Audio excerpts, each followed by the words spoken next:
they have Adrian Peterson needs to, set the gameplay, set the run plays, and then, it'll open up the field for Drew Brees. And if you're not playing it like that, then you're doing something wrong. I mean, there's Drew Brees is one of the best active quarterbacks in the league right now. Unfortunately doesn't have too many people to throw to anymore because they decided to get rid of him. But Adrian Peterson is still, I wouldn't say he's one of the best anymore, but he still has a lot left in the tank. I mean, even we saw Marshawn Lynch had a lot left in the tank. I mean, he rumbled downfield pretty well. Adrian Peterson, I mean, he's only a few years removed from almost setting the record. By almost. 13 yards, missed it. Crazy. No, yes. Should have had it, but okay. You mentioned Marshawn Lynch. Raiders at home, their first home game. They won their opener at Tennessee. They're taking on the Jets. Raiders 14-point favorites was the opening line. It's now up to 15, so people are betting the Raiders. They have there's no faith that the Jets can do anything. 43.5 is a total, and that might be all Oakland. Yeah. So what's the spread right now? It's 15. Oof, that's a tough bet. Well, double-digit spreads. That the line in the NFL is take the points. Yeah, is if you you can win 65%. But against the Jets, that's tough.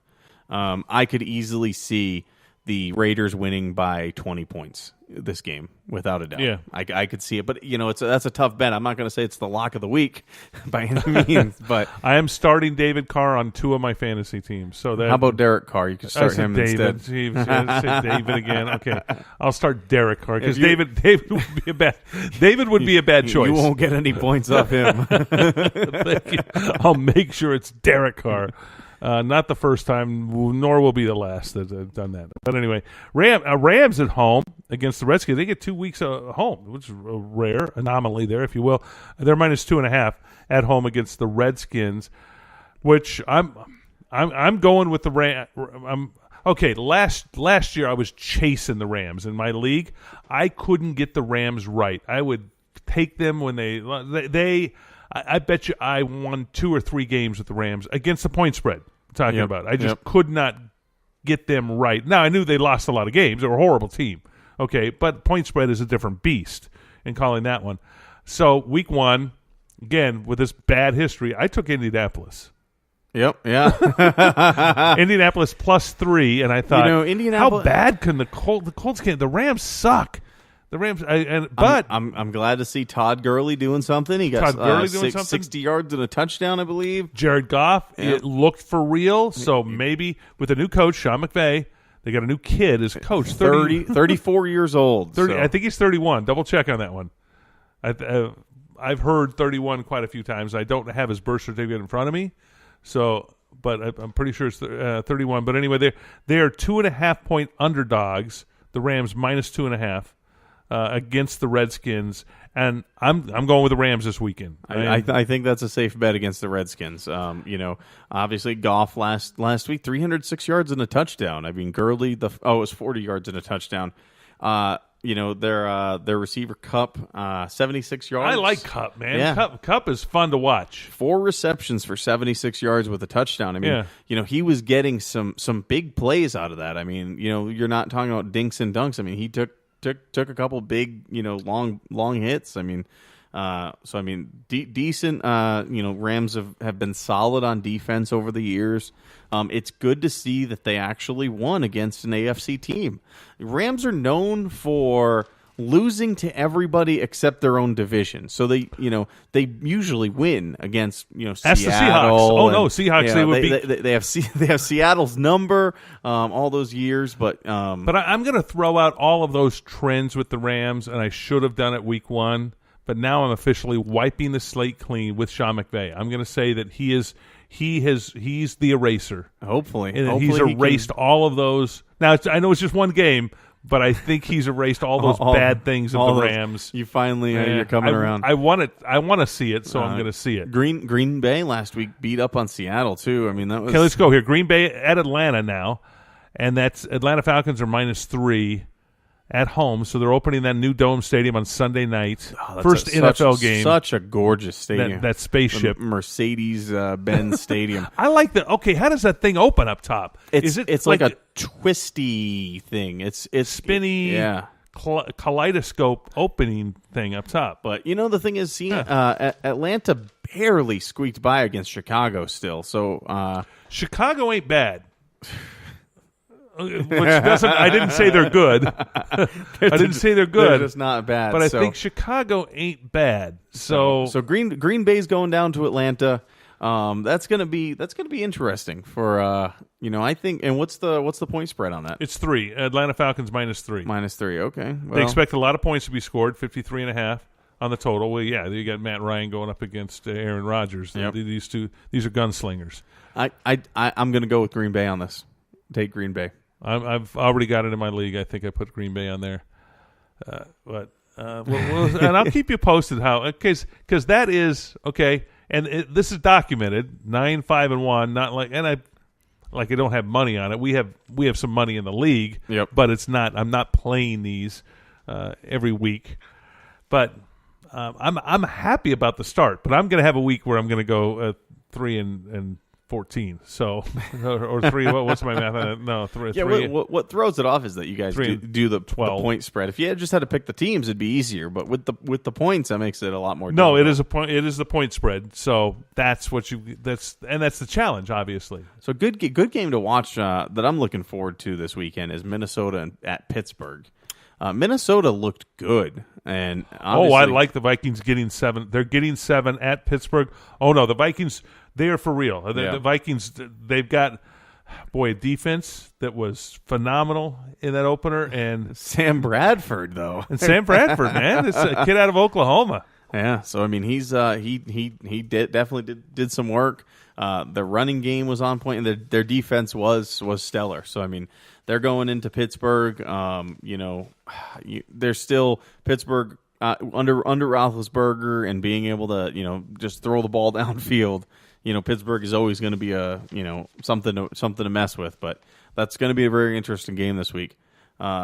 Chicago at Tampa Bay. We still haven't seen anything out of Tampa Bay yet because they didn't play last week. They didn't play. They had a week 1 bye. There's a college game. Well, okay, USC -17 at home against Texas, but I do like that. Just the match. That's a Vince Young matchup. But it's Texas ain't Texas anymore. Okay, they're not what they used to be. I'm trying to look through here to see if there's anything else. Here's a good. What's the point spread back on NFL is Dallas and Denver. Okay, Dallas, Denver. Denver won its opener. Dallas won its opener. Okay, it is Dallas is -2 at Denver. Wow. Oof. And Ezekiel Elliott is still playing. He's in. So with Ezekiel, his stay actually happened. Did you notice when he got the reprieve from the court judge? 3 days before the game? It was 3 or 4? Friday at 5 p.m. Oh, okay. No, so it was less than tell me 2 days. that wasn't last second. This is the last judgment of the day. There's no time for an appeal after this, NFL. So Jerry Jones went in there and says, "Come on out." Yeah. Texas football, make it happen. Texas needs you. Okay, so we need you right here. Judge made his ruling last second on a Friday, and it was too late to contest it at all. You couldn't even appeal that or do anything. So, obviously the appeal process is still going on. He just does not have to serve his suspension until the appeal process is finished. It's finished and done, and so. And as we learned a lot through the appeal process last year through the Deflategate thing, he has a lot of opportunities. So the appeal process obviously with the NFL has not concluded yet, where he would still have to serve because he can take it through 3 different levels of court, depending on what the next set of judges says. He can take it to the next level, and then eventually it could very well go to the Supreme Court of the. And that was the level that Brady almost took it to before he just backed out and just took the suspension. So there was a rebel basketball case that went to the U.S. Supreme Court, by the way, a Jerry Tarkanian case against the NCAA. No kidding. Yes, someday I will tell you about it, but it will take way too long for me. But remind me to tell you this story, because I need to get it on audio tape. So let's try to kick it off for the start of next episode Tark next week. Versus the NCAA all the way to the U.S. Supreme Court and what happened there and what the details were of that case, because it was. I remember having to report on it at the time here and reported on it over and over and again. So it's pretty much burned into my brain what happened there. But I need to get it down on audio on a digital file so that I can years from now listen to it over again and go, okay, I need to refresh my memory on this and that. So that being said, we're out of time, Bill. We've had a fun one. Awesome. I got one last update. Okay. Brian Cushing, Houston Texans. Suspended 10 games for repeated ped use. Second time being caught with peds. Whoa. He's been a long-time Houston Texan with some other issues as well on and off the field. So he apologizes to his fans. He has no intention on actually appealing it, but he will be out for 10 games. Wow. We will not see him back until the end of November. And that I don't know if he's a big enough player. Linebacker can change the point spread. I mean, he's a key player. Yeah, I mean, absolutely. He's a key player to a already riddled with injury lineup. I mean, so does that change? Cincinnati Houston still a 3-point spread as far as I know. Yeah, Cincinnati the favorite. I would still. Man, I don't know. You know what? I'll go Cincinnati. Take Cincinnati at home. I think hopefully they still have a decent enough defense. They can hold off the anemic offense of the Houston Texans. Let's see what's going on. Did we already mention that the win? Yeah, I know we mentioned Cleveland won. That was tonight's game. Yes, they won 5-3 over Detroit, so they are now 21 in a row. That's right. Longest winning streak in modern baseball history. I think the 30s was the last time. The Dodgers, who had lost 11 in a row, they're up over the Giants right now, 3-2 as we're taping this. So they may be on a Dodgers might have a 2-game win streak. What the heck?